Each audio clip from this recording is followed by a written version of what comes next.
rains at some point, because I want you guys to see the effects of like each raindrop landing on the just landing on the gun. It's incredible, man. It is incredible. Well, I mean, you can see the environment here. So right now on a sunny day, you can see pretty much everything that's going on. But you can imagine what's going to happen when it starts to rain. You can't see things that are a little bit too far away. So maybe you, with that sniper rifle, trying to take people out like 100 yards, 200 yards away, that might not be able to happen anymore. Unless you're a skilled player, then maybe you're just godly with a sniper rifle. But look at this player here. Only in Battlefield, man. Well, he was just getting... Is he done? I think he probably It looked like he was getting rocked just a little bit. Look, vehicle disabled. You take him down. Wow. Vehicle destroyed. What a use there. That was fantastic. That was some great shots there, and that was the field gun. And that thing is just brutal. And another gun that I actually haven't had a chance to even try out for myself, too. It's really one of the LMGs. Yeah, this is one of the LMGs. Look at that side-loading magazine there. That's a little bit different. This is one of the things about weaponry back then. I mean, each army had their own way of doing things, and you know, there wasn't one set way. So like, you can see it in the tanks. You can see the German tank is very different to the British tank, and that's exactly the same with the weaponry. I mean, they may have thought this might be a good idea. Other armies didn't think so. Yeah, what's really cool is that it's a balance of, you know, the testing of what we saw in World War I, the weaponry that we saw being tested in that time period, as well as what was actually used, you know? Correct. So there's a lot of cool, different kind of gameplay elements there, all in the interest, most importantly, of fun gameplay, right? Which this game certainly is, and... look at that stare. The death stare right into the camera. He's intent on winning the Team Neebs this time. Team Neebs. All right. Well, let's see. Hopefully they could pull out the W here. Well, obviously we've seen a lot of weapons here so far. We've seen gadgets and things, but maybe people don't know all the weapons that are on offer. So, first of all, you've got semi-automatic rifles. You've also got SMGs, LMGs, shotguns, sniper rifles, and you've got some pistols in there as well. So there's a full set of weaponry, just like you'd expect from a Battlefield game. Yeah, we were talking about it before just a little bit. You know, the gadgets, you're going to see anti-vehicle grenades for the assault, trip mines for the support, as well as ammo bags for the support. Correct. You're also going to see the medic bag and the revived syringe, which you may have caught a couple times in some of the videos for the medic position. And then you have the signal flare, which spots enemies for the sniper. That's quite exciting stuff. And then the rocket gun for the assault. Now, we haven't seen rocket gun be used just yet, but essentially what it is, it's exactly as it sounds. Yeah, it really is. It's a rocket gun, but in order for you to fire it, you have to go prone. Or you can set it up behind cover, and then you can use it as a resting point, and then you fire it. It really does have some extreme power behind it as well. So if you can use it effectively, you've got the opportunity to do some serious damage. And then the last thing I want to talk about are the anti-vehicle rounds from the sniper.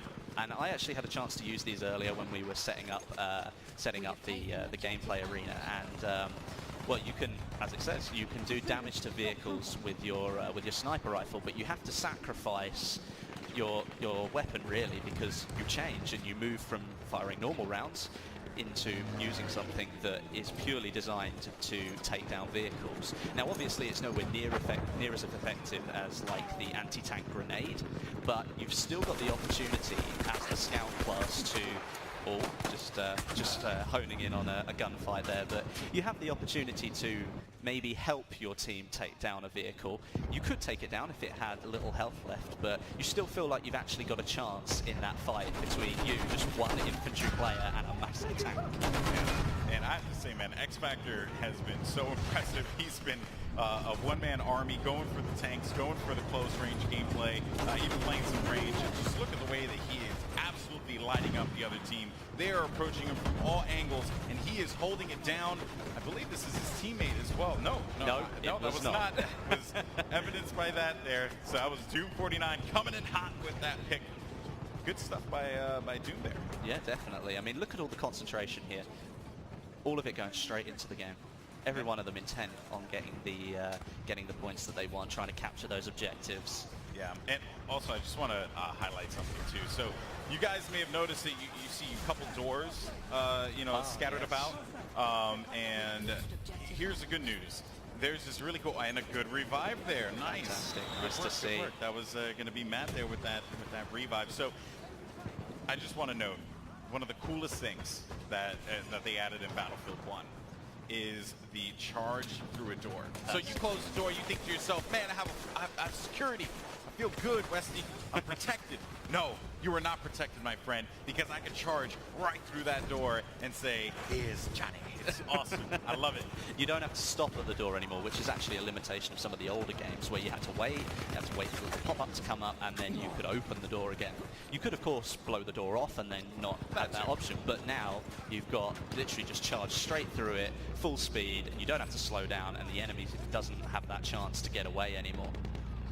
Great shots there. A little bit of a bombing run. Oh, nice. Not bad, not bad. And again, you know, they have so many great players here, from guys who come from the Battlefield community, popular content creators, and of course our celebrities that are here playing today. So you're seeing just a diverse mix of skill here. But what's really cool and always impresses me is air gameplay, man. Because I can't control a plane to save my life. It is like the saddest thing.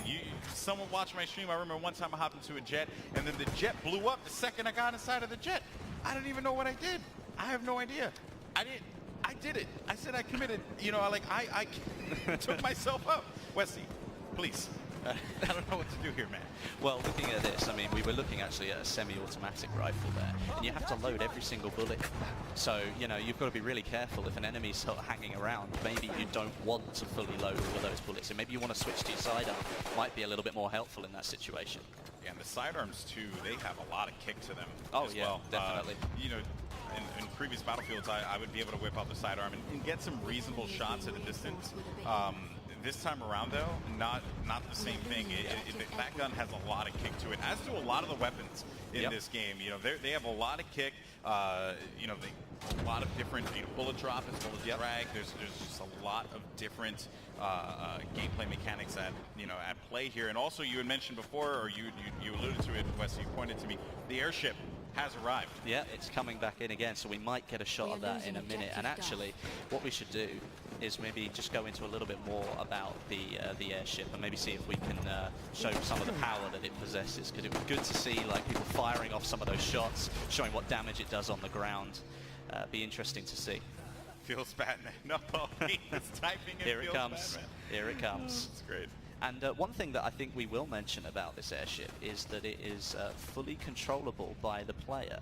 Now, in the past, you might have noticed some of the bigger objects in Battlefield games, but this one is fully controllable by the player. So all that power, you can take it wherever you like. But obviously, it's a huge object in the sky. It's not like it can turn around in a couple of seconds. So if you want to go somewhere, you better pick that out in your head just as you start using it and then head for it. Don't change your mind, because it takes a long time for it to move around. And you could obviously get taken down by that point and not be as effective. Also, I want to note too, you saw when he picked up the, you picked up that mounted machine gun there. Yeah. Visibility, right? A lot of these weapons, even when you talk about the airship, right, and like what it's able to do, what it's not able to do, it's still a behemoth, right? But, at that time, right, visibility was very limited. It was all about protecting yourself. So you'd see like shielding like all over the place. Yeah. Even like some of the armor that you would see back then, because they actually wore full armor in World War I. Yep. It was insane, right? Especially with the weaponry that was at play at the time. But it was like just the concept of running around with just full-blown armor. And even for those mounted machine guns, you see the, just the visibility, the lack of visibility that you have. It's a trade-off for such a powerful weapon. Correct. I mean, that's something that you will note all the way through Battlefield 1. I mean, even looking at it here, you can see this tank's just pushing its way on through, but there are certain areas where you're like, right, well, I've got to try and get this tank out of a tiny little gap that I've got myself stuck in. It can't turn very quickly, it can't move very quickly, so you really need to be ready for the situation. You've got to learn how things really work. Like the semi-automatic rifles, for example. Once you fired all those shots, you've got to individually reload, where an SMG might be better because you just pull out the magazine and pop another one in, and away you go. So there's all these different, like, sort of intricate little things here that will come into play. And I think that because it's still the Battlefield game that you know, but it's just a little bit different, and it's a little bit, I think it feels better. It's guys, I'm not even kidding. This game is like, look at this. Nuts. You see the top mounted magazine there getting right in the way, like what you were saying. It's like people thought that was the best way to do things. We'll get it top loaded so it's easier to fit a new magazine in. Oh, well, it's right in the middle of my face. So, you know, it's just one of those things. Yeah, now, of course, we have just an update to the score there. It seems like the German Empire is doing a really good job continuing to rack up points. We have just under, I believe, like 3 minutes or 4 minutes for this game before it concludes. And a great run here with the plane. Does a substantial amount of damage there, coming back in for another run. And there's a lot of things that we can cover about this game. You're even seeing it here, actually, when X Factor was looking at it. You can see that wherever there's an explosion, right? Oh, we got taken down. That's unfortunate. Big Star just ran him over. So, one thing to note, when a tank, explodes, right? When you shoot a shell into the ground, that ground now actually changes shape, right? It's fully deforming. Like you can just lower the ground a little bit to give yourself just a tad bit more cover. And now we're starting to see the rain come into play. So it started off as a beautiful sunny day in St. Quentin Scar, and now it's raining. Oh, but rain is beautiful in this game. Well, I mean, like we were saying, this changes visibility. And for people like pilots in the sky even, like, you're having to drive through rain now, maybe you haven't quite got the visibility on that other plane that you were looking to try and take down. Perhaps you need to change up your tactics, try and take people down on the ground instead. Here comes the rain, folks, and look at that sight. It's absolutely beautiful. I mean, look at all the background imagery as well. Look how far you can see. You can really see, like, the battle beyond what you're playing is going on in there as well. That's actually pretty cool. That was a good shot. Way to go, production team. Good job. Good job. The airship doesn't appear to have been damaged all that much, and again, it's the British Army that have got it. So they're doing quite a bit of damage. As a matter of fact, you see those gondolas there, right? They actually host mounted machine guns. Yeah. You can shoot down those gondolas individually. Yeah. They will come crashing down on the ground. So there's just like carnage everywhere. Level cap though. Got shut down. If you've got an extreme, if you think you've got good aim and you want to take the sniper rifle, it is actually possible to kill the people sitting in those gondolas without taking it down. You can take them out from the on the airship. Oh, look how much damage is being done now. Oh, it looks like it's about to go. Oh, yeah. Or is it just the front? Is it coming down? It's coming down. I think it's coming down again. This is certainly not looking good for the airship. This was a UK airship here, and just the damage being done all the way in the distance. Look at that there, folks. All the way out there. This guy, Snowmountain's nowhere near it, but it doesn't matter. Look at that. Just crashing gone completely down. Oh, man. But it comes down in a different position. It didn't come down there in the last game. The farmland, man. Yeah. Think about the farm. You've got a little bit jutting into some, like, the town area here, so you can see it's done some damage to the buildings, but it fell in a very different position, so it may not change that location as much as it did before. Yeah, before it was like smack dab in the middle, right? I mean, it was actually a very well placed one, considering I think the production team got a good shot with that one. Oh yeah, it was great. Oh, this guy's just biding his time because there's an enemy tank out here. And so it is. He has the tank grenade. Yeah. Oh, he threw. He might have cancelled it. Yeah, he had to cancel. Something that you will notice. Look at the weapons here. Because it's raining, you've actually got water falling on the weapon. You can see it there on the magazine quite clearly that it rests on the weapon. So all the visuals are changing as the weather changes. So not only can you not see as far, but the weapon that you're looking at, it actually has got rain all over it, just like you would expect if it was raining and you were outside. Oh, gets the tracks. Oh, nice job there.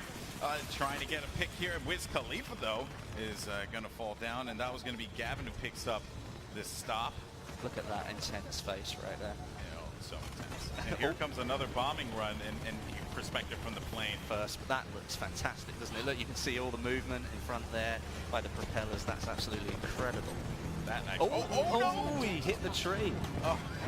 I don't think he's quite got the power to get going again. No, he didn't. And it's just blown up. And there you have it, folks. The German Empire reigns supreme.